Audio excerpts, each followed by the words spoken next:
প্রিয় দর্শক, আমাদের মাঝে একজন কৃষি ব্যক্তিত্ব রবিউল কবির পল্লব আমাদের মাঝে এসেছেন। তার কাছ থেকে আমরা বাড়ি ওয়ানের ভবিষ্যৎ, বাংলাদেশের যে ভবিষ্যৎ সম্ভাবনা, কার্যক্রমগুলো একটু শুনে নিই।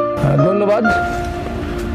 আসলে বাড়ি ওয়ান মালটা এইটার ব্যাপারে আপনাদের সামনে আমি অনেক কথাই বলেছি, অনেক এ যাবৎ আপনাদের অনেক অনুষ্ঠানে আমি নিজেও বলেছি, আমাদের অনেক বড় ঊর্ধ্বতন কর্তৃপক্ষরাও বলেছে। মূলত বাড়ি ওয়ান মালটাটা বাংলাদেশে তো আসলে এর আগে মালটার কোনো চাষ ছিল না এবং মালটার তেমন কোনো জাত আমাদের দেশে সেরকমভাবে আসে নাই। এখন অনেক জাত এসছে, যেহেতু একটা চাষ শুরু হলে পরে তার নিয়ে অনেক রিসার্চ হয়, তার নিয়ে অনেক গবেষণা হয়, সেই গবেষণার প্রেক্ষিতে অনেক জাত চলে আসে। তো সেই চলে আসার পরিপ্রেক্ষিতে আপনার প্রথম আমাদের যে জাতটা এসছে সেটা হচ্ছে যে এই বাড়ি ওয়ান। এই বাড়ি ওয়ান যে মালটা, এইটা প্রথমে আমরা ডিএইর মাধ্যমে মাঠ সম্প্রসারণ করি, সারা দেশে এটার সম্প্রসারণ করা হয়, কৃষকদেরকে উদ্বুদ্ধ করে প্রথম অবস্থায় আমরা এটা চাষ করাই। কিছু কারিগরি দিক ছিল, যে কারিগরিগুলো আমরা তো আসলে মালটা চাষ আমাদের দেশে জানেন যে মালটা চাষটা কিন্তু আমাদের দেশে ছিল না, প্রচলন ছিল না। সেহেতু নতুন একটা চাষ আসলে পরে সেই চাষটাকে নিয়ে অনেক গবেষণা করতে হয় এবং মাঠ পর্যায়ে এর জন্য অনেক শ্রম দিতে হয়। তো সেই পর্যায়ে এখন যে বর্তমান যে অবস্থানটা দেখছেন, এই অবস্থানটাই আমরা সফল। ভবিষ্যৎ সম্ভাবনা 100% এটা আমরা এগিয়ে এসেছি, যে সেটা হচ্ছে যে মালটা একটা সাইট্রাস জাতীয় ফসল। আপনারা জানেন যে বাংলাদেশে প্রতি বছর 6000 কোটি টাকার শুধুমাত্র মালটা এবং কমলা লেবুর আমদানি করতে হয়।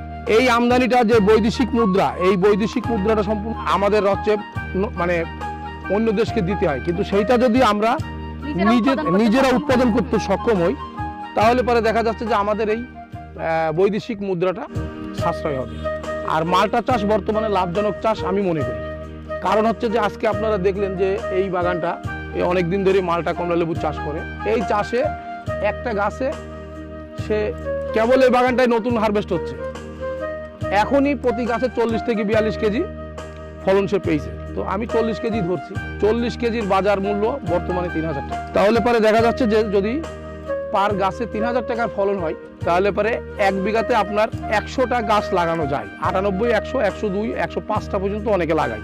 তাহলে গড়ে আমরা যদি 100টা গাছের হিসাব করি, তাহলে 100টা গাছ আমরা 3 লক্ষ টাকার এর থেকে ফল বিক্রি করে পাচ্ছি। তাহলে এটা অবশ্যই নিঃসন্দেহে লাভ। 1 বছরে 3000 টাকা।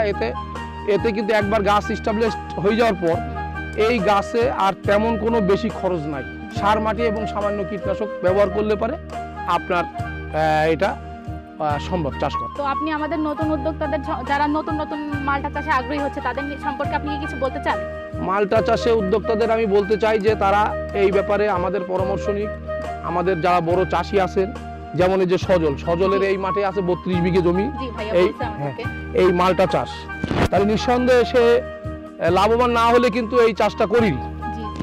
আর এই চাষের মাধ্যম দিয়ে সে কিন্তু একটা মেসেজ আমাদের কৃষকদেরকে দিতে পেরেছে, যে সেটা হচ্ছে যে আমরা সামনে আগামী দিনে বাগান করলে চিন্তা ভাবনা করব এবং গতানুগতিক যে বাগান, সেই সমস্ত বাগান থেকে আমরা বেরিয়ে আসবো, বেরিয়ে এসে আমরা নিত্য নতুন ফসলের দিকে এগিয়ে যাব।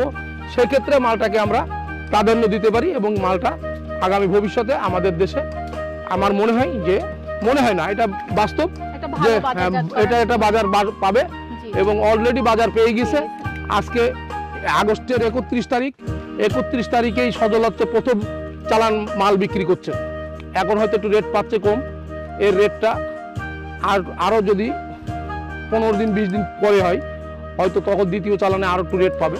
এইভাবে বাজারে কিন্তু সে একটা ভালো মুনাফা অর্জন করতে পারবে। তো সেই ক্ষেত্রে আমি মনে করি যে মালটা চাষ আমাদের ভবিষ্যৎ উচিত এবং এর ভবিষ্যৎ নিঃসন্দেহে অন্যান্য সকল চাষের ছাড়া একজন ভালো উদ্যোক্তা হতে সম্ভব হবে যে এটা চাষের মাধ্যমে। ধন্যবাদ আপনাকে।